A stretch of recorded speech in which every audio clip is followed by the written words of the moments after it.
Welcome to the Winged Wheel Podcast. Here to talk all things hockey are your hosts, Brad Crisco, Ryan Hanna, and Evan Lobsinger.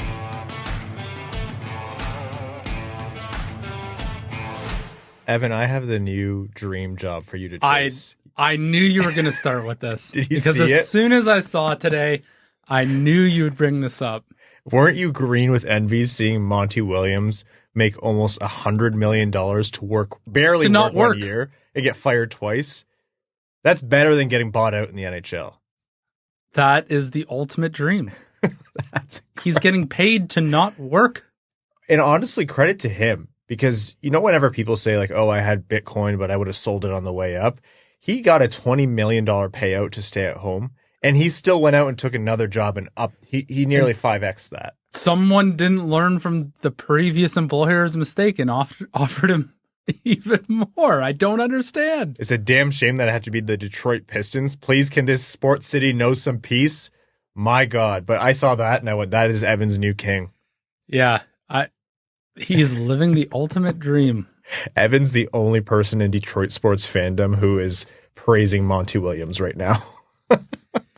Yeah, well, he's going to be able to afford a hotel room when there's an event on now. He's lucky. Folks, welcome to the Winged Wheel Podcast. We're here to talk to you about hockey and the Detroit Red Wings in the draft and pretty much the floodgates opening up in the NHL today. It is a scorcher out. So we are, if you're watching on YouTube and it seems a little dimmer, we're just trying to keep we're trying to keep the studio as cool as possible right now. So the air's on, the lights are off. So if the quality is a little bit different than what you're used to, we apologize, but we're trying not to turn into literal puddles. Are we going to blow a lot of hot air today? Brother, why do you think the studio is always so warm by the time we leave? That's true, yeah.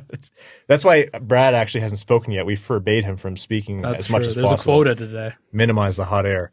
Welcome to the Winged Wheel Podcast, here to talk to you about all things Detroit Red Wings hockey, the world of the NHL, and lots more. I'm one of your hosts, Ryan Hanna. Now? Yeah, you're permitted. Okay, I'm Brad Crisco. And I'm Evan. On this episode of the Winged Wheel Podcast, we're going to be talking to you about Detroit's recent signing, and then we're going to kind of be blending in the NHL news and the Red Wings news as the floodgates opened, as I mentioned. A ton happened in the world of the NHL in terms of trades. One big trade and then another one that just blew it out of the water. Some news in terms of who Detroit might go after via trade, who they might not go after via free agency, and more. We're going to get into today's prospect profile, which I think this is our last like normal style episode before the draft, because we have our draft rankings and really our mock draft, I should say, and then our full draft preview. So those will be coming over the next two episodes.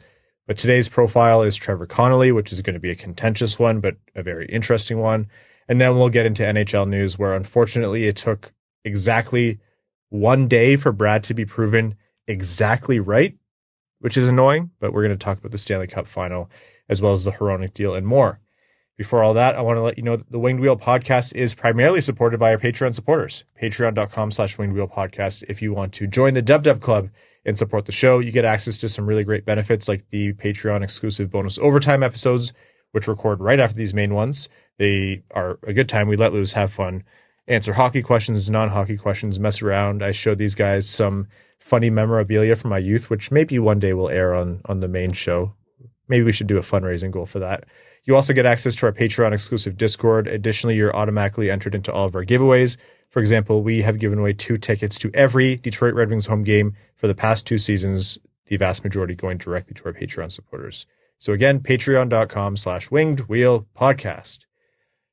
Albert Johansson, the most consequential NHL move of the day, bar none.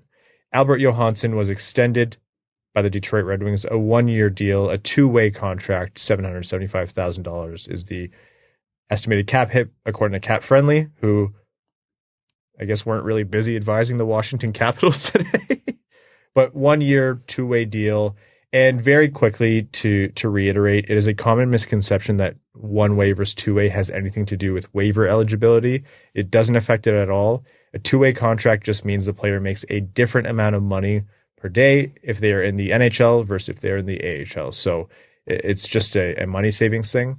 But a 1-year contract for Johansson, who, because he is no longer waiver exempt next season, should factor into the Red Wings lineup, provided he takes the spot. Thoughts on Johansson?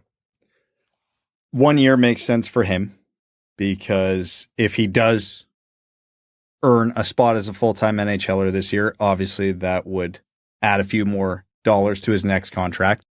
The two-way part of this almost doesn't matter because if the Red Wings get to a point of he does not earn his spot and they can't justify keeping him up anymore, they're going to lose him on waivers. So his AHL salary almost doesn't matter because the Red Wings will not be paying it. And if they do put him on waivers and he does clear and go down to Grand Rapids, well, then something far worse likely happened where it's the least of anybody's worries involved. So I like it. It makes sense. It's probably what everybody should have expected. And hopefully the AHL side of that two-way never matters.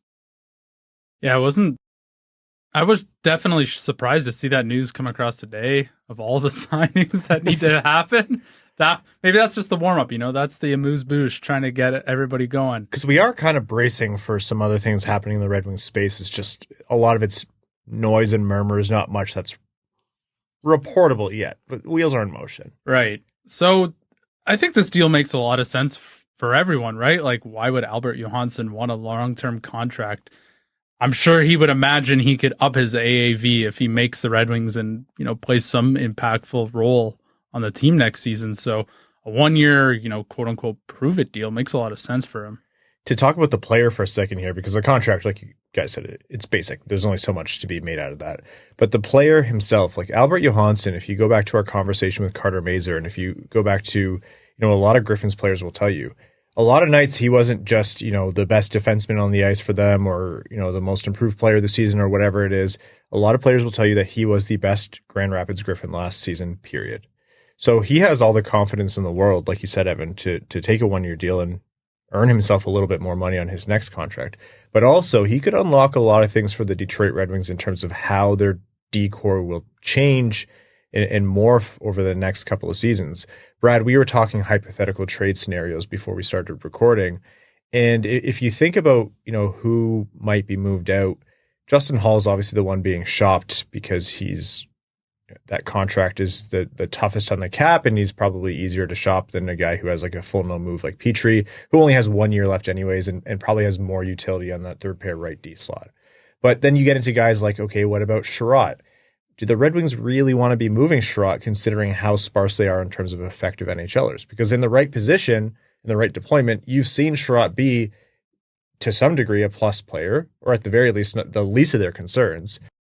Walman's another player who's talked about a lot. Do you really want to be moving Walman? Like, that is your first pair left D when he's healthy and playing.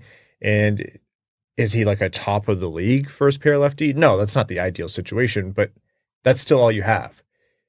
Edvinsson's going to come in all likelihood have himself a great season. We've seen that. If Johansson comes in and now has himself a great season and ascends to that, 4 or 5 defenseman, that can open a lot of doors for Detroit to be a little bit more aggressive in moving players or shipping out contracts or changing the roster more quickly. So maybe an overmaturation of the player in the minors, but could prove to be useful for the Red Wings upcoming here. Yeah, he's going to be fascinating for all the reasons you laid out. When you look at the left side of the Red Wings D, for who's under contract for this year, Walman, Edvinsson, Johansson, Sherratt, Mata, something's going to have to give. Now, that something could just be someone going to the right side and playing their offside. But also, Johansson himself is not your prototypical, we'll call it likely NHL defenseman, because he's not that big. He's not that fast. Has a good shot, but not a cannon. The skill is good, but it's not great. So you have a guy who, when you look at his tools across the board, is, average to above average in some instances, but definitely nowhere near elite in any of them. And defensemen like that do not succeed in the NHL unless they are one of the smartest players on the ice. And from all accounts, at least according to the guys in Grand Rapids, he is. So I'm fascinated to see how that translates to the NHL. I think the transition initially is going to be rough just because of the pace of everything and his, again, lack of truly dynamic tools. But you don't have to look far to see a player on the team, Olli Maatta, who's at least carved out a successful NHL career in a bottom role, but he fits that mold as well. And I think Johansson's upside is higher than Maatta. Not that we've talked about how often prospects reach their ceiling, but the possibility is there. And I like that you said, like, the traits may not be elite, but they're still like average to above average. I think some are even more than above average. I think he actually moves a little bit better than some people give him credit for. But really, yeah, it's the way he interprets the game, knows when to jump up, thinking the game as well as he does. That's what has really allowed him to mature. And the fact that he was able to shine in the AHL with that already, a lot of the guys with the kind of frame and tools that you described, Brad, you're like, yeah, it's hard for them to really make it in the NHL. A lot of them fizzle out even before the point that Johansson reached in the AHL. So it's all good indicators so far, in my mind, for his play. Well, that's Johansson. There's nothing else that really happened in the NHL today, so we'll move on from there. We're gonna talk about a few things here. Let's talk about San Jose with Barclay Goodrow first, which was an interesting one. So the New York Rangers moved on from Barclay Goodrow, which had mixed opinions, and I'm not even kidding when I say mixed opinions, because yes, he had a bad contract. Barclay Goodrow had a bad contract, but he was also a playoff performer, the kind of player that they brought in for the specific reason of the postseason. But still, people were surprised that New York decided to make that change. This means that Drury is all in on changing the formula in New York. He doesn't want to run it back with the same thing. In and of itself, good move. Fine. You're going to cut your losses. Barclay Goodrow has 3 years left on a 6-year contract that was signed at just under $3.65 million per year. Modified no trade clause. So 3 seasons left at $3,641,667. That is not nothing. Like, we talked about the Justin Holl contract. It's like the forward equivalent of that. Barclay Goodrow does have utility in the playoffs. I think he brings that kind of leadership, and he brings the kind of effectiveness and the kind of game that helps you win in the playoffs. But by and large, he can be a black hole in the regular season, and he's not a plus player over 82 games. It's a bad contract. The San Jose Sharks picked him up on waivers. It's been reported that they may have been on his modified no trade list, which explains why they would have to pick him up on waivers rather than take something from New York to acquire him, because it's a bad contract. But they still picked him up on waivers. The context here being that, he started his career in San Jose. But if he didn't want to come there, you're picking him up. Or if he didn't have San Jose on his no trade list, why are you taking him for free? All right, I'll start with the points where I can give Mike Grier the benefit of the doubt at least a little bit. San Jose's bad. I know Barclay Goodrow's bad, but San Jose's, oh my God, bad. And he is an upgrade on probably every forward in their bottom 6. San Jose's like Detroit at their worst, Chicago at their worst recently bad. Yes, they are atrocious. So even the shell of Barclay Goodrow is an upgrade on probably half of their forwards. And then there's something to be said about the intangibles. A guy who's been there, done that, been around the league, can help mentor the young guys. San Jose didn't have a lot of that either. Okay, I understand the appeal of why San Jose would want a guy like that. But you took him at full cost. And I understand San Jose is probably not going to be in a competitive window in the next 3 years, so the cap hit really doesn't matter to them. Fine. Okay. But he didn't want to go. That's why you were on his no trade list, reportedly. So now you're bringing him in probably disgruntled and pissed off. And even if he was your guy, let's not forget, guys like Barclay Goodrow, as we've learned over the years, and I'll die on this hill, are a dime a dozen. You can find 100 of them in free agency every year, and you don't need to pay $3 million in a million years to do it. Okay? Like, full stop. We've seen it as Red Wings fan. We've seen this exact experiment time and time again to varying degrees. They're a dime a dozen. Even if San Jose zeroed in go, but we want this one, and if we're on his no trade list, what are our other options? We can only get him on waivers. Well, your other option is you don't. You go find another one of them. They don't have a no guy in that room. No. It's... Wait. I'm qualified. Yeah. Yeah, was it the running joke for years and years and years? Some teams just need to pay a guy $1 million to stand behind their GM and go, don't do that 5 times a year and they'd be worth the contract. Isn't that what the cap-friendly guys are for in Washington? Yeah, well, hey, that doesn't kick until July 5th, apparently, or something like that. You're ruining your segue. Save that. Sorry, yeah. Thank you, content czar Evan. Yes, that's right. So even with giving San Jose every benefit of the doubt here, it's still insanely stupid. I just don't get it. So I'm going to put a pin in the San Jose one. We're going to come back to it because I think it's relevant after we talk about our next point, which is the trade that happened between the New Jersey Devils and the Calgary Flames, which was in the works for how many months now? It just made the most sense in terms of who needed a goalie and who was willing to give up futures to do it. Markstrom to the New Jersey Devils at 31.3% retained, so he went in at a cap hit of $4.125 million to the Devils, and the Flames in return acquired Kevin Ball and a 2025 first-round pick. So not this season's, a 2025 first-round pick that's top 10 projected. Markstrom has 2 more years left on his contract, so he'll come in at the reduced cap hit from instead of $6 million to $4.125. All in all, New Jersey finally gets the goalie who they probably should have traded for in January, and they might have actually made the playoffs, and Washington wouldn't have even made it. And Calgary gets something. Not a ton, not as much as you might think for a goalie who's been as effective as Markstrom has been. He's had his ups and downs, but if you look at, goals saved above expected and all those metrics over the past however many seasons, he's been one of the better, if not one of the top goalies in the NHL. Initial thoughts on that deal? So it's very easy to forget how good Jake Allen was after the deadline. So you take it back as the New Jersey Devils missed the playoffs of their own volition. That's right. My bad. Yeah. I'm just trying to defend my preseason pick, but yeah, go on. And then my next thought was, man, Jacob Markstrom and Jake Allen as a goaltending tandem for under, $8 million is insanely good. Like, love that for New Jersey. And again, initial reaction is, oh my God, Calgary got fleeced. But the number one thing that I saw getting completely ignored after this trade is Jacob Markstrom had a no-move clause. He controlled where he was going. He could tell Calgary whatever. For all we know, New Jersey was the only one he was willing to waive for. Or some of the other ones he was willing to waive for were not interested at all. You mean the Tampa Bay Lightning didn't want Jacob Markstrom?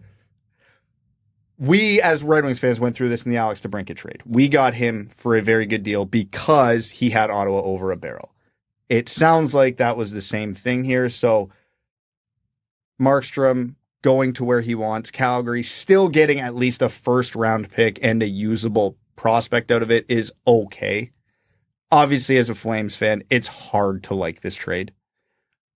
You could argue, yeah, maybe they hold on to him to the deadline till next summer and maybe force his hand to open up his no-trade list to, I don't know, maybe a couple other teams, and then they can start bidding against each other. So I understand the criticism, but they were in a tough spot. So getting a first-round pick back is at least understandable. So between the Markstrom trade and between, what we've seen San Jose do lately, and San Jose is not the only team, but just because they made this pickup, I think this affects 2 different areas for the Red Wings because we're the center of our hockey universe. And obviously we're going to bring this back into, it's very much like the, how does this affect the New England Patriots meme that went around in football for a while? How does this affect the Detroit Red Wings?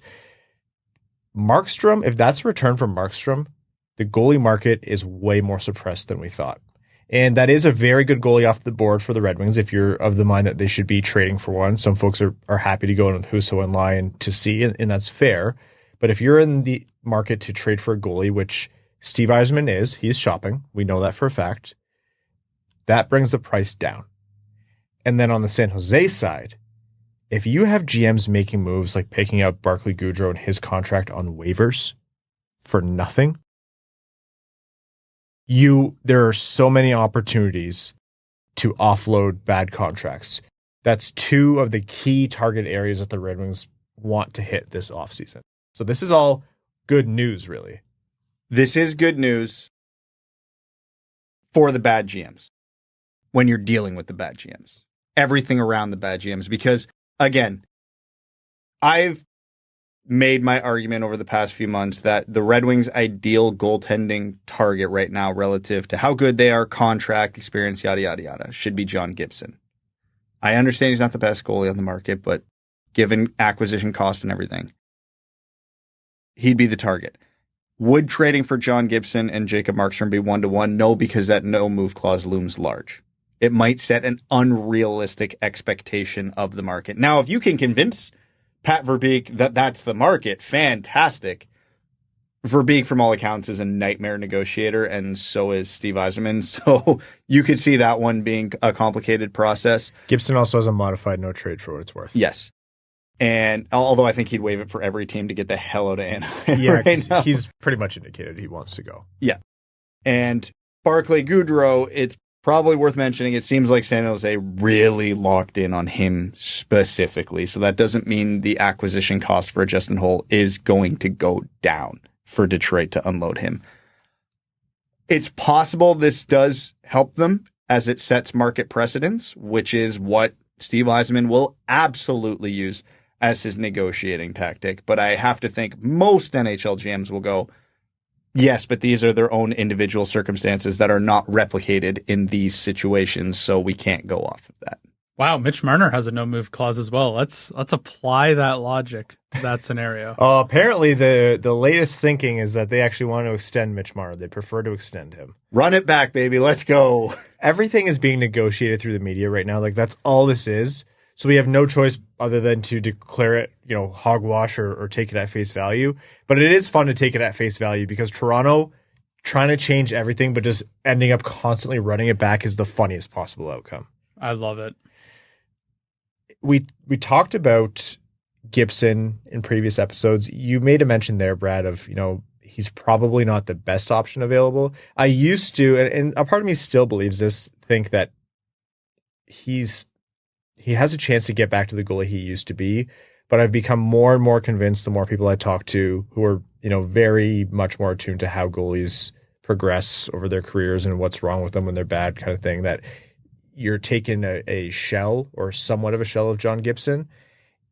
So it's a risk. It's definitely a risk, but I do think that that lower acquisition cost could be there because his contract is something you have to consider as well.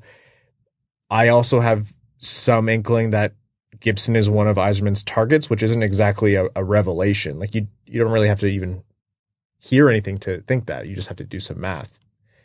The two GMs knowing each other could also help because, again, Verbeek is familiar with the Red Wings players, and it stands to reason that a guy who did a lot of their pro scouting, which was Verbeek, will like some of the players that he brought in for the Red Wings. So you never know who he might like and might still see value in, that Detroit wouldn't have to pay as much to offload or they could sell for higher than they would otherwise.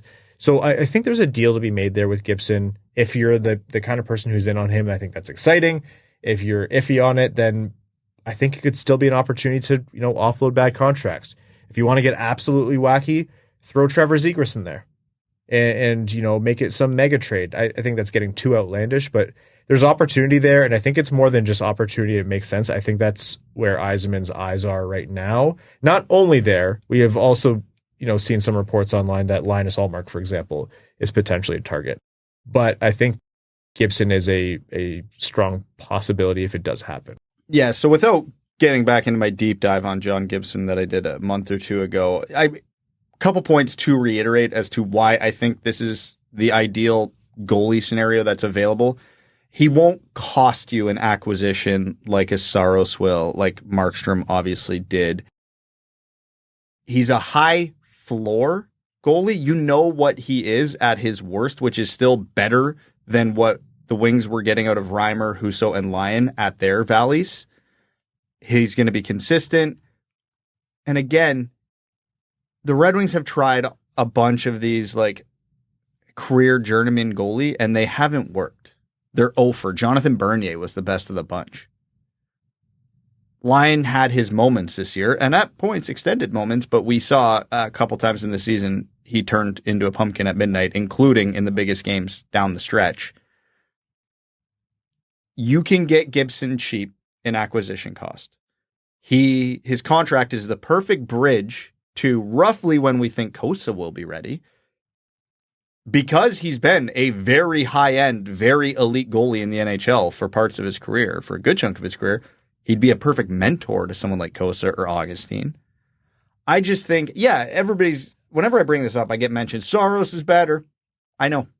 But you're going to have to pay like a top prospect and a first-round pick to get him.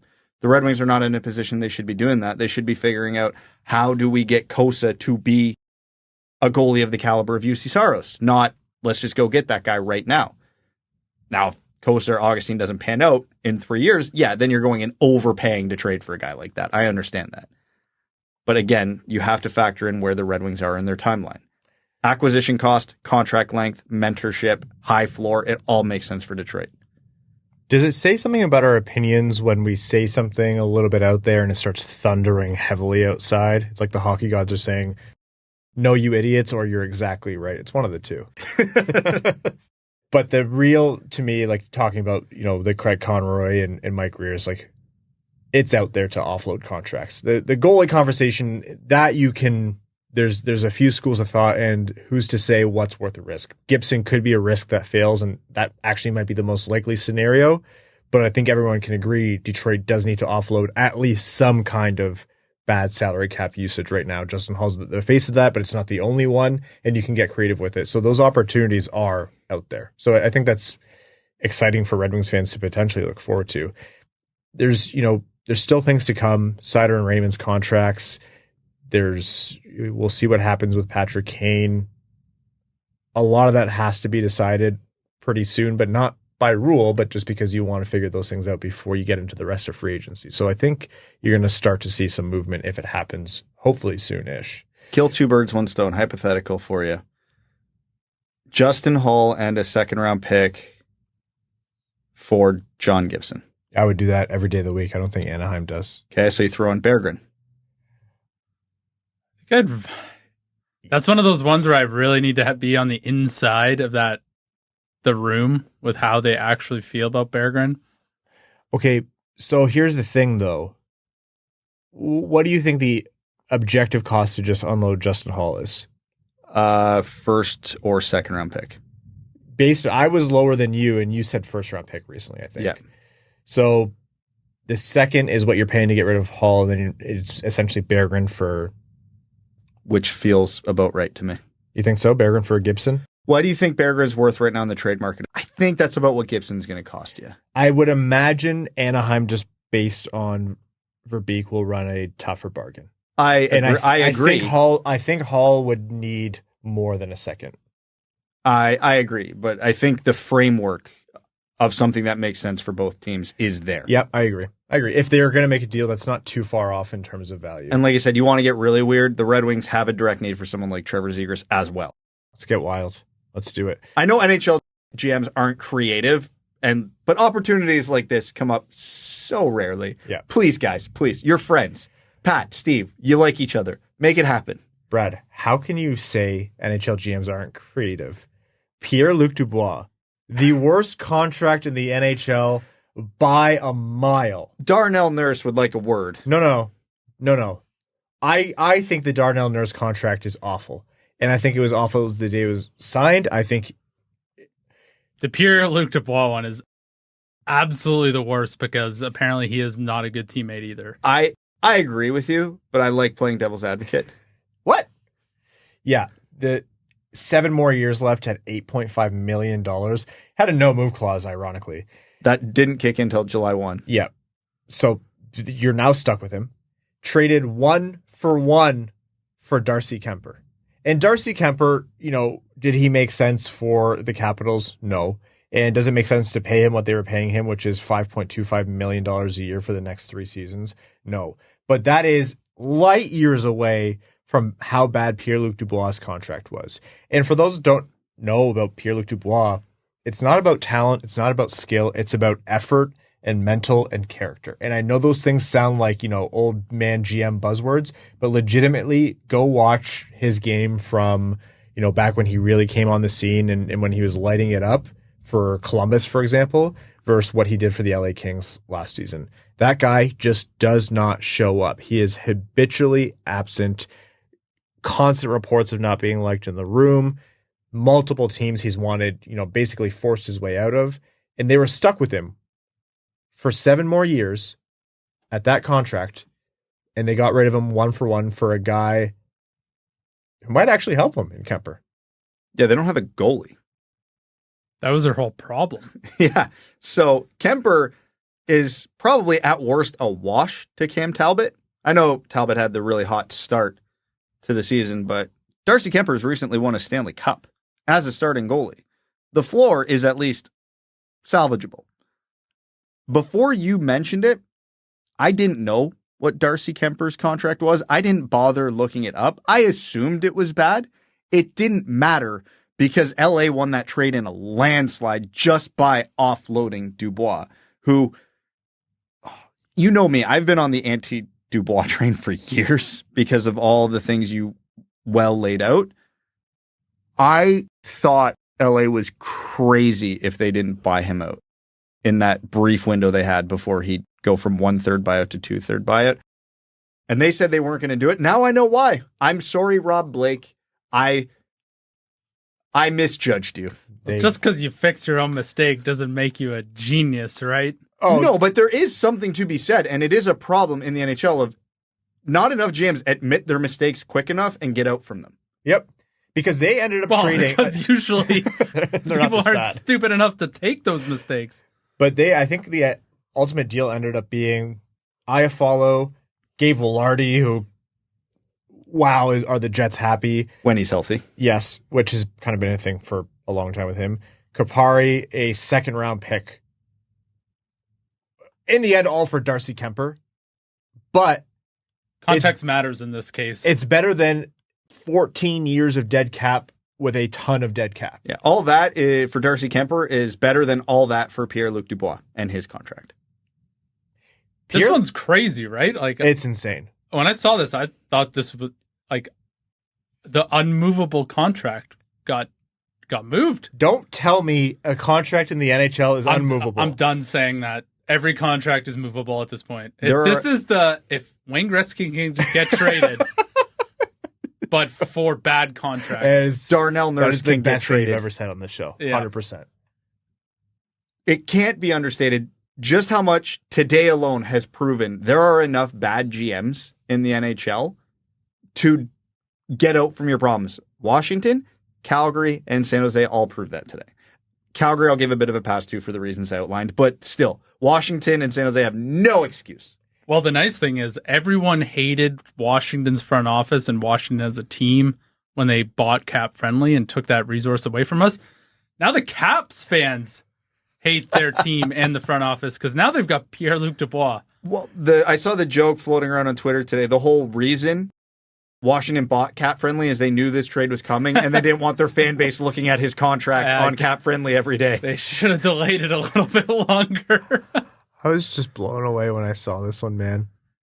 I just can't believe it. From Washington's standpoint, I don't understand it at all. The only way this turns out, and it's still, you still shouldn't have done the deal just based on value. Like, there's no way you should have done this deal. But the only way this turns out for Washington is if they can somehow get the person, Pierre-Luc Dubois, to get his act together, show up 82 games a year, and maybe you get 4 more charity games. I don't know if they're going to do that again. Show up 82 games a year and put out the effort based on the skill you have. Because Pierre-Luc Dubois, who shows up, one in every however many games, is an incredibly effective player. But it's just becoming so much more sparse. So much more sparse in terms of when you actually get that. Do you know what's a phrase in life, not just in hockey, a phrase that's used before massive and prolonged heartbreak? But I can fix him. Yeah. It didn't work for any of those people, but it just might work for us. He was truly elite in one playoff series for Columbus against Toronto. That's it. And then he earned $70 million after that. Yeah. The thing, too, is even if you think you can get full value for Pierre-Luc Dubois, like, does Washington not understand where they are and that they are careening towards a rebuild as soon as Ovechkin retires? And they're going to be very mediocre until then. If they're doing this deal, they have to make about 5 other massive deals to completely retool their team. to be contenders for the next 5 years, 6 years, 7 years, because holy crap, there might not be a team in the NHL positioned worse than Washington to be a cup contender in the next decade at any point. They are careening towards the Gretzky goal record with Ovechkin, and beyond that, they don't care right now. They'll figure it out then, because that's all they have left on the table. Well, they'll open up Cap Friendly and try and figure it out. If all they care about is the goal chase, sure, then go get two really good forwards and a really good power play quarterback to play with Ovechkin and screw the rest of the lineup.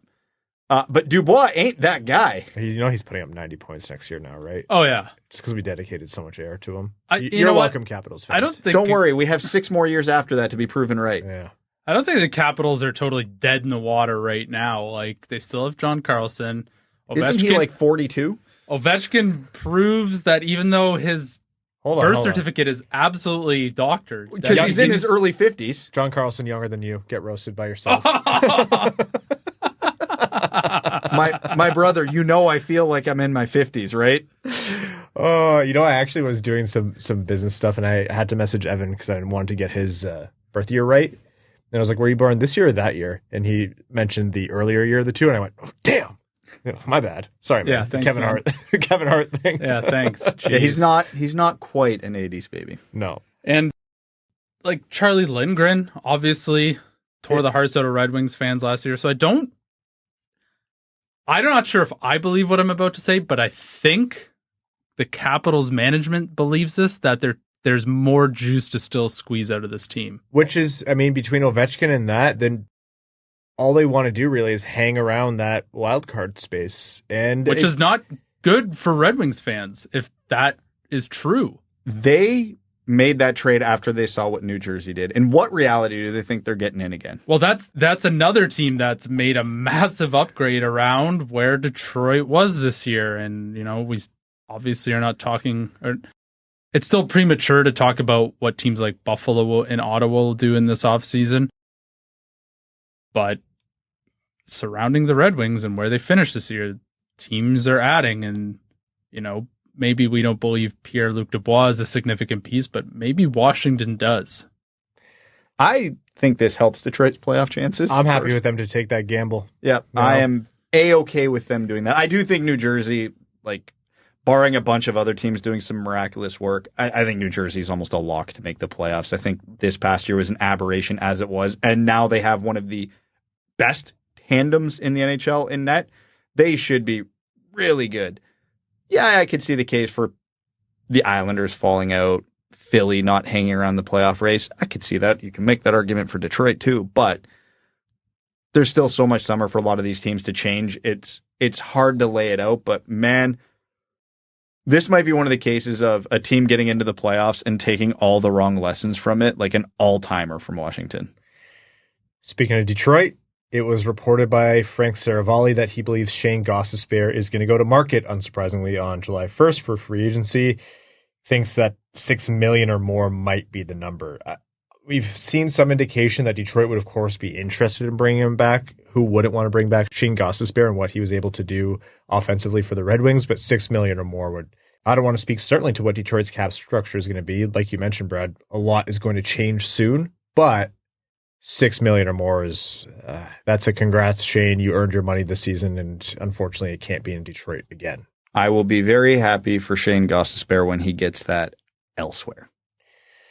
We'll see. He still could come back. Maybe he really liked the fit in Detroit. You never know what kind of happens, but that's going to cost a good amount for someone. Okay, we're going to take a quick break and come back and do our prospect profile as promised. First, we want to let you know that this episode of the Winged Wheel podcast is proudly brought to you by Labatt Blue Light. Created in 1983, this premium light Canadian Pilsner is a delicately balanced beer brewed with Cascade hops and a blend of malt. It's fresh, crisp, and brewed to the highest quality standards. There's a little bit of Canadian kindness in every sip of Labatt Blue Light. How did it get in there? They're Canadian. That's how. You can spread the love yourself by sharing a Labatt. And when you do share a Labatt, you're not just sharing a beer. You're sharing an experience that'll pair with anything from hockey to a hoedown. So next time you're watching a hockey with your buds, be sure to share a Labatt, because while you might not all root for the same team, although we on this podcast do hope you're rooting for the Red Wings, you can all enjoy a Labatt Blue Light. We honestly love going to games in Detroit and seeing Labatt being the beer that fans clamor for all over the arena. It's a reliable beer and great to have in your hand when celebrating a goal. So head to the link in the description of this episode or the one you see on your screen to find Labatt in stores near you today. You must be 21 or older, and as always, enjoy responsibly. Welcome back. Feels like a weird episode with the rolling thunder outside and, starting off talking about NHL news, just like the hodgepodge of different things that happened today and kind of messy, not a lot of good flow in terms of linking into the Red Wings and not. So why don't we talk about an entirely straightforward, unproblematic, really kind of succinct, easy to digest prospect. Trevor Connelly. The joke here being that he is by far the most contentious, divisive, and unpredictable prospect in this draft, because in terms of skill and talent and potential high-end attributes, you're not going to find many players above him outside of the top guys. And in terms of concern with the character, the person, the player, and whether he'll actually turn out in the NHL based on those things, he raises the most questions out of anyone else in the draft.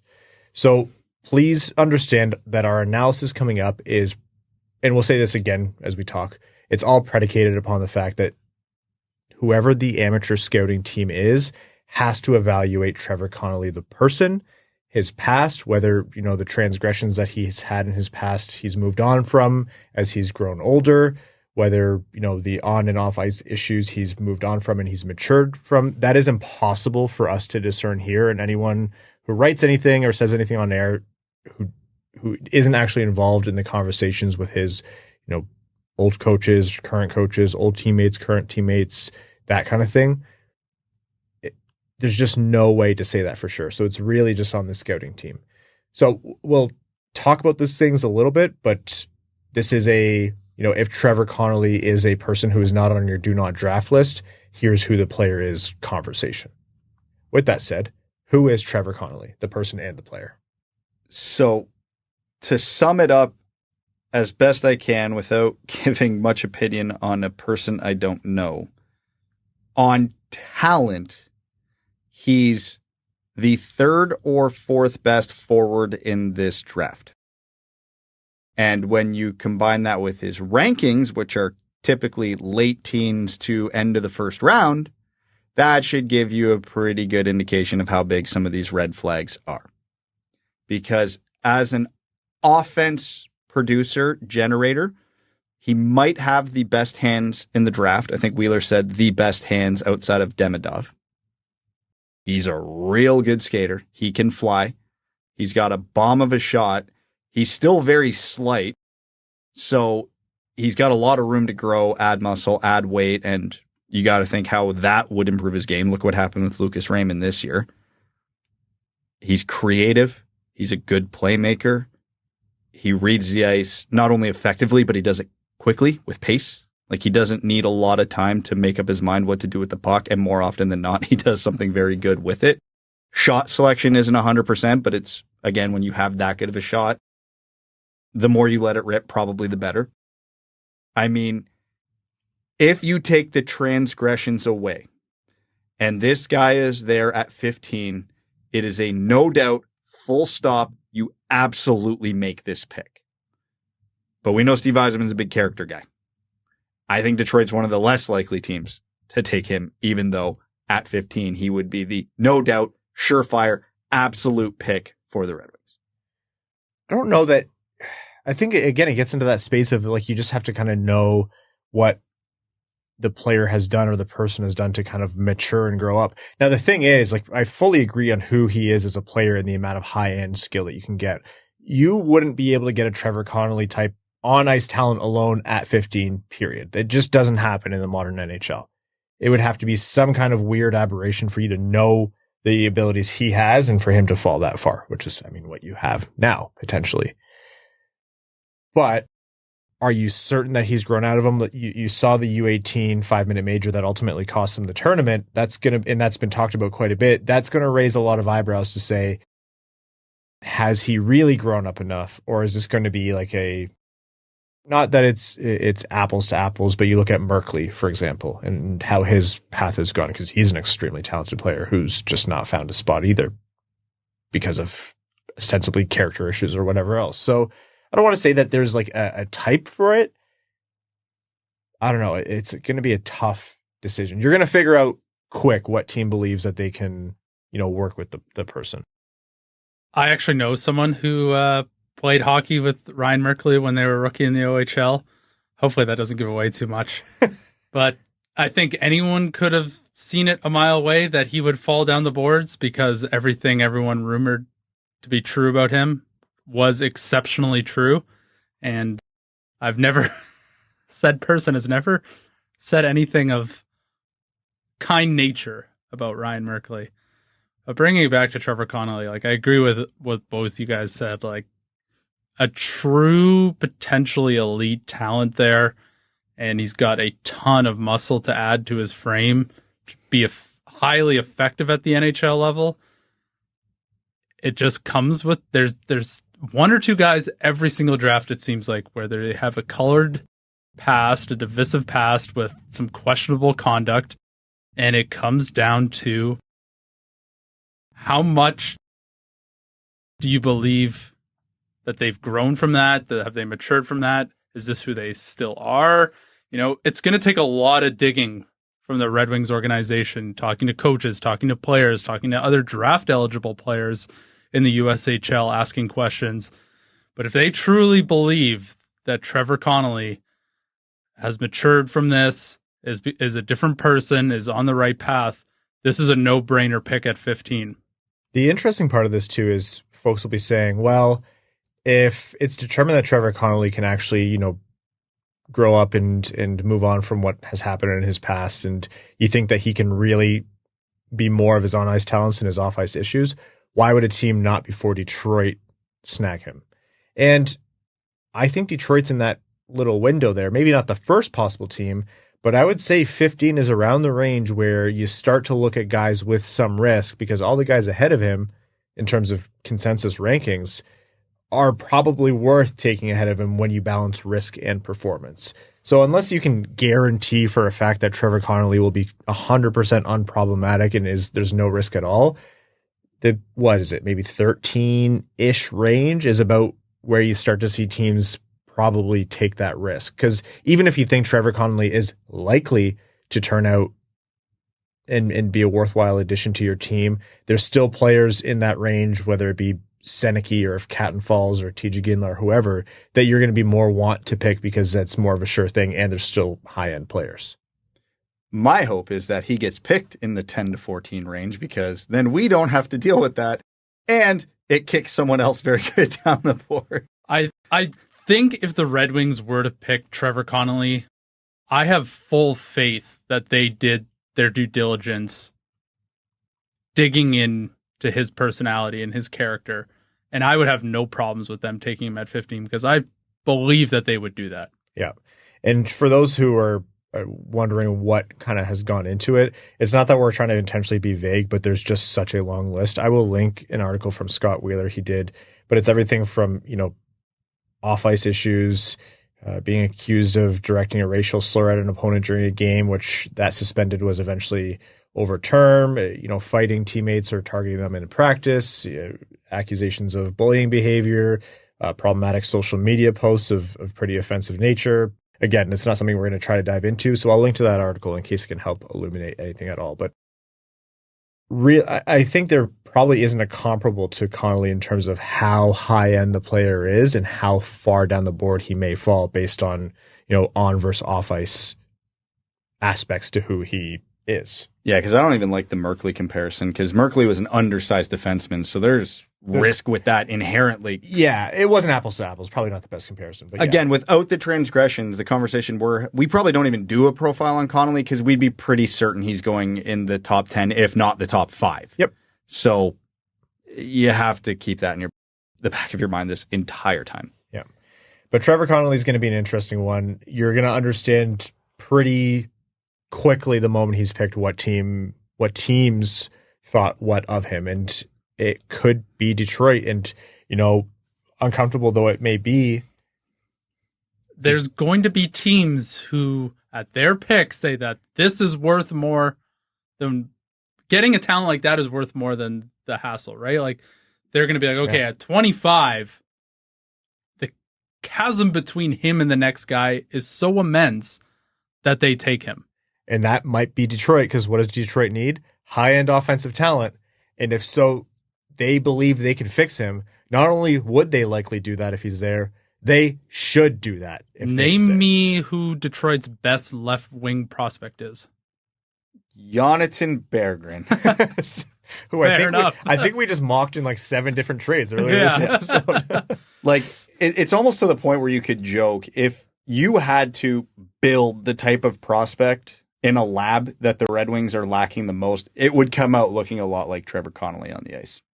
And that's why I have no problems if they draft him, because with Steve Yzerman being such a character guy, I would imagine 200% that they have done all the digging and all the investigation they need to do. Now, just to circle back to a previous prospect profile, though, if he is there and the Red Wings are conflicted and you're talking about this chasm between him and the next guy available, there is going to be a prospect likely there available who had similar production in the same league this year, Michael Hage. So it's going to be one of those things where you're really going to have to justify it if you do it. Between Connelly and Hage, would you say they are a rat and a Hage? It's not bad. It's not bad. I'm so proud of you right now. Thank you. I was going to say, that one felt like, oh my God, I just caught the end of your eye roll. It's too hot in here to be saying stuff like that. And it's not good stuff. We're going to talk more about prospects, obviously, in our next 2 episodes as we lead up to the NHL draft. Also, for those who are just tuning in for the first year, the first round of the NHL draft live stream is one of our most prominent traditions on the Winged Wheel podcast, because for almost the entirety of this podcast near 10-year existence, the draft has been the biggest day of the year for the Red Wings. So hopefully one day these draft streams are not our most important thing, but as of right now, they are. So that'll happen on the day of round 1 of the NHL draft on YouTube. So stay tuned for that. Imagine covering Red Wings playoff games and not having to care about the draft. Imagine still being We're busy almost there right now. We're almost there. Almost. Let's jump into NHL news. Speaking of the Stanley Cup playoffs, Brad, it was like 52 minutes into the last episode when we were in the middle of our, hypothetical, where would the Conn Smythe go right now? And you said something that we both agreed on, all 3 of us agreed on, which is the next few games, no matter however many they are, will dictate who wins the Conn Smythe. And you were like, and if Connor McDavid goes and scores, 4 points in game 5 and brings it back to Edmonton, then it's his. Remember when I said he was the 3rd place on betting sites to be the Conn Smythe winner? Whoever. I want to sprinkle on that. Oh my God. I can look. Let's continue the conversation. I will figure that out. We could have retired. At least the one I looked at today, he is the current favorite. Yes, because he went and did exactly as Brad hypothesized. The first site that I had looked on previously now has him at number 1. He is now a minus 185. I'll continue my adventure. Because it doesn't matter how the series plays out from here. It's Connor McDavid's award. The only thing that can bring it back is if Sergei Bobrovsky posts a 50-save shutout in Game 6 to seal it. And I still don't think that would guarantee it, but it would bring him back into play. It would, because that would have to be an absolute all-time greatest Stanley Cup final performance. I could see that tilting it, but Connor McDavid, if Edmonton wins next game, it's probably going to be because Connor McDavid has 2 or 3 points, which means there's a chance in Game 7, Connor McDavid breaks Wayne Gretzky's all-time playoff points record. There's actually a chance of that happening. He's 5 points away, and Connor McDavid has 8 points in his last 2 games. He already holds the all-time assist record. Oh, and by the way, the 2 guys who are in front of him for points in a single playoff right now are Wayne Gretzky and Mario Lemieux. And they did that in the 80s and early 90s when I don't think goalies knew how to hold a stick properly. Maybe we'll look back at this time frame in 20, 30 years and be like, wow, goalies really didn't know how to hold a stick properly in the 2024 season. Yeah. Maybe, but what Connor McDavid's doing right now is insane. People have become so desensitized to Connor McDavid 3-point games to the point where I said they held him to 1 point in this game, which means they shut him down. which wasn't an insane thing for me to say, but we didn't even blink at a Connor McDavid 4-point game. He's had 8 points in the last 2 games, and everybody's like, yeah, that feels normal for him. In the Stanley Cup final, against a team we witnessed in person and went, wow, this might be the greatest defensive team we've seen since the mid-90s Devils. Well, they've looked very much like the 2024 Detroit Red Wings lately, so they could definitely stand to tighten up. There's definitely some mojo off in general with the Florida Panthers. I think the moment got to them. Like, they... Not completely. Like, they're still a great team. I still think they're obviously favored to win the cup. But let's just look at the sequence that ended that game. Tkachuk, unsurprisingly, goes down and gives everything to sweep the puck off the goal line. That was the best game I think he's had in the Stanley Cup Finals, maybe even the playoffs. Which is saying something, because the guy, he's a dog. And that would have been that on its own was an all-time great goal line clear. That is going to be on highlight reels forever. If Florida comes down and ties the game, it's the greatest defensive play in hockey history. Jeff Petrie might have something to say about that this year. And immediately, Ekman Larson, who I assume thought it went in, gives up on the play. Connor McDavid grabs the puck, fires it in, unabated. Which, with 17 seconds left, would Florida have tied it? In all likelihood, no. But with the Stanley Cup in the building, it's not about what likely would happen. It means you give everything and every part of your body and every ounce of energy and every breath of air you have every single shift until you hear the horn blow, and then for a few seconds after that to make damn sure. You be like Dan Cleary not believing that the Stanley Cup playoffs were over in 2008 and celebrating because he just wasn't sure that there wasn't another puck to defend. And Ekman Larson just gave up on that play. And that's one thing. There was other plays where players gave up for Florida, but they look like they've almost been shocked a little bit by Edmonton. There's a crack in the armor for sure right now. Yeah. Connor McDavid's goal line goal last night that went between Bobrovsky's legs. Very uncharacteristic. Something is off. Hopefully they've got 3 days to figure it out. That's a ton of time. Unfortunately, they got to spend 2 of those days on a plane trying to get back to Edmonton from Florida because it's so far. I don't know if you guys knew that. Oh my God. There was more complaints about time zone switches today. I was like, shut up. We all get how time zones work. This isn't new. What are you going to do? Get rid of the Western Conference? Shut up. Just remind them that the Toronto Maple Leafs and Detroit Red Wings used to play in the Western Conference. What was it? The 2002 Red Wings Cup? They didn't get to play a road game in their own time zone until the Cup Finals? I don't even want to... Anyways. But Florida now is at risk. Edmonton's going to be hard to win in. Not to say they can't. They've done it already. But Edmonton has all the momentum right now. Again, the odds are stacked against the Oilers. They've already made a run of this. They've already probably won. Connor McDavid has probably won himself the Conn Smythe. It's not impossible for them to do this, though. If you look at their stats from earlier in the season, anytime the Oilers lost 3 straight, their records after that under Knobloch were like unbelievable, like 8-0, 7-0, 12-0, or something. I think it was something like 5-0, 8-0, and 16-0, or something like that. It was insane. Also, I saw this posted. Stuart Skinner's stats in games 4 to 7 in these playoffs: 9-0, 939 save percentage, 1.56 goals against average. That's Sergei Bobrovsky. Look, I again, it's incredibly unlikely the reverse sweep. There's only such a reasonable chance that you can give it, even with all the momentum Edmonton has. But they have all the momentum. The next game is in Edmonton, and that's going to be one of the loudest buildings in hockey history. It's going to be insane. If Edmonton scores the first goal, oh my God. Like, with the lack of resolve Florida's shown at points in the last couple games, I could not imagine the moment you find it being after Edmonton blows the roof off that place. Not impossible. Again, they're a good team, well coached, but oh my God. Florida has to start this next game on fire. They have no choice but to start on fire. Like, it sounds insane to say. I almost feel like Florida has to score in the first 5 minutes of that game. Yeah, Florida has to. Florida bare minimum has to have the first goal. And even if they don't score in the first 5 minutes, the shots better be like 8-1 for Florida then. Until, a shorthanded goal goes in for Connor Brown and then sucks the life out of him. But honestly, I think Edmonton is equally as likely and susceptible to have the life sucked out of the place. Yeah, there is, as with how these last 2 games have gone, the last game being maybe the best game of the playoffs. High energy, high intensity. They got to be riding cloud 9 and the 8-1 win below it.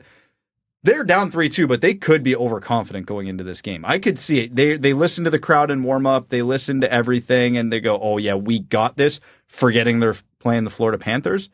Both outcomes are equally likely, I think. I don't give anybody, a significant advantage. I do think the home ice is going to give Edmonton a slight advantage here, but again, there's so many factors in the game of hockey that could just tank a team. Do you know the only team that's ever reverse sweep in NHL history in the Stanley Cup Finals? The Toronto Maple Leafs against the Detroit Red Wings. Yeah, 82 years ago. That's practically yesterday if you're Brad. Well, when I opened up the Wikipedia page, it was in black and white, I knew it was significant. I've never seen a more black and white picture in my life. And of course, this old-time hockey guy has blood all over his face. Friday, the long time between games is... for all the complaints about time zones, I do think the complaints about how the schedule is spread out, the NHL needs to keep the Stanley Cup Final at worst the start of June. Like, this is ridiculous. I was at a work event today, and someone who doesn't even watch hockey was asked if I'd been watching. I obviously said yes. And their first opinion on it was, I can't believe how late in the season the NHL, or late in the year the NHL goes. I'm like, it's terrible. You want to talk about the salary cap too? The entire NHL are the exact people who are going up to the cottages that everyone's complaining about not being able to go to. Find a way, cut the preseason down. They'll never reduce games, so you give up on that pipe dream as much as I would want it to Started happen. a month earlier. Cut the preseason down. Oh, the players will be rusty. Great. It'll make for more chaotic hockey and a wild start to the season. Who cares? How many months into the season are we still saying some teams are trying to find their form? Like, start it in September, finish it in May at worst. Go. The draft should be now. Free agency June 20th. By July 1st, everyone's getting ready for either 4th of July or Canada Day weekends. Done. Go away. Couldn't agree more. All right. One more piece of NHL news. Philip-Hronek got his payday. An 8-year deal at $7.25 million. First year, no clause. The next 3 years after that, a no move clause. And then the last 4 years of the deal, a modified no trade clause. But $7.25 million per season for Philip-Hronek, who gets his payday. This is what the Red Wings anticipated. Yes, I will say first, I'm happy for Phil. Yeah. Go get your money. I love it. Super stoked for him. From a Red Wings perspective, this is all I'll say. You willing to pay $7.25 million to your second pair right D? And did you watch Axel Sandin Pellikka this year? I'll leave it at that. Yeah. I think Vancouver fans are probably generally happy about this trade because now they've got Quinn Hughes' partner locked up for his prime. Oh, for Vancouver, it's great. Yeah. I think it is a good move all around for everyone now that the dust is really settled on this trade. The rare everybody got exactly what they wanted. Axel Sandin Pellikka, it's just funny how directly translatable he is to the role that Philip-Hronek played on the Red Wings. Like, you're basically moving Philip-Hronek backwards in time. Not completely, but basically. I think Hronek will be a better defender at 5-on-5, but I think Sandin Pellikka's got higher power play and offensive upside. He's really going to have to push to get that handlebar mustache established, though. Yeah, I got to start now. Okay, let's jump into overtime in this episode of the Winged Wheel Podcast. Overtime is brought to you by our Patreon supporters, patreon.com/Winged Wheel Podcast. Again, if you want to support the show, the bonus episodes, the Discord, the giveaways, all of that and lots more, you allow us to continue to produce this show and make it bigger and better, especially during the off season. You allow us to produce other great content like Expected by Whom, hosted by Prashanth Iyer and Sean Shapiro. And you also allow us to support the Jamie Daniels Foundation through initiatives like Winged Wheel Podcast Nights at the LCA in partnership with the Detroit Red Wings, or at Van Andel Arena in partnership with the Grand Rapids Griffins. So again, patreon.com/Winged Wheel Podcast. Questions from our patrons. Joseph Berry says, hey gents, love the pod. Quick question, what's the difference between a no move clause and a no trade clause? Because don't they do the same thing? Thanks, guys. Barclay Goodrow taught you the difference today. A no trade clause means exactly what it sounds. You cannot be traded. You can be sent to the minors, and you can be waived and claimed by another team. A no-move clause prevents you from being claimed by another team on waivers because that's not allowed with a no-move clause. And there are situations where a player has a no-move clause, but then also has some kind of limited no-trade clause. So, for example, Jeff Petrie has a no-move clause, which is why he can't be waived. But he does have a 15-team no-trade list, which means there's half the league more that he could be traded to, even with the no-move clause. So it does get a little bit funny that way, but think about it as no move as it pertains to waivers, no trade as it pertains to trades. Unless it's a no move and there's no other stipulations, then it's neither, if that makes sense. Question from Throw the Road Puss says, hey boys, love the podcast. Heard you guys talking about the walleye a few episodes ago. Living in the Toledo area, I frequent walleye games, and you guys absolutely need to check out a game. Electric atmosphere for a small town. We will absolutely do so. My question is, could you guys expand a little on just how big the talent gap is that the Red Wings are facing? Like, where would our top players be in the lineup on a few of the top teams in the league, or how much better the best players in the league are than our best? Thanks again for making the morning commute bearable. Keep up the good work. Cheers. Hard to compare them to the Oilers. So it's a fool's errand. No yeah, one can. because they're just a unicorn. So if we look at Florida, for example, Larkin and Raymond are probably on their second line. Right now, I think Larkin's their 2C. Raymond would be playing on their third pair right wing. And that's not a knock on Raymond. It's just Florida's got holy shit good wingers. But I think Raymond might be higher than that. They tend to spread out their lineup a little more than other teams, so that's why I'm getting at that. But either way, he could be playing anywhere from 1 to 3 right wing. Mm-hmm. And on talent, he's probably their second line right winger, I would guess. So Larkin and Raymond are 2/3 of their second line. DeBrincat's on their third line. Seider probably is their first pairing right D. It's also not a perfect formula because you're adding more great players to an already great team. Like, for cap reasons, we're probably the exercise here should be pulling someone off the roster and putting these guys in their place. But and there's not one simple formula, but you're starting to see like the top ends of the line, not always, but generally the top ends of the lineup are a lot closer now than they used to be.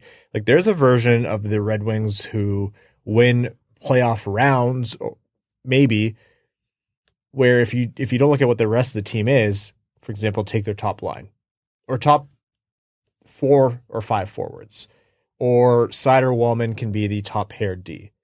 It's not insane to think that. It doesn't come in all shapes and forms, but you don't have to have McDavid and Draisaitl or even McKinnon and Makar, for example, but generally, like, it's not just that the talent at the top is better, it's that they have other talent where on the Red Wings they'd be top talent, but they're on their second or third line. Like, as the roster stands right now, if the Red Wings, and this is only guys who have signed, so it's not fair comparison, but if it was like the Red Wings second line was Fabry, Kuemper, and I don't know, pick someone, Rasmussen.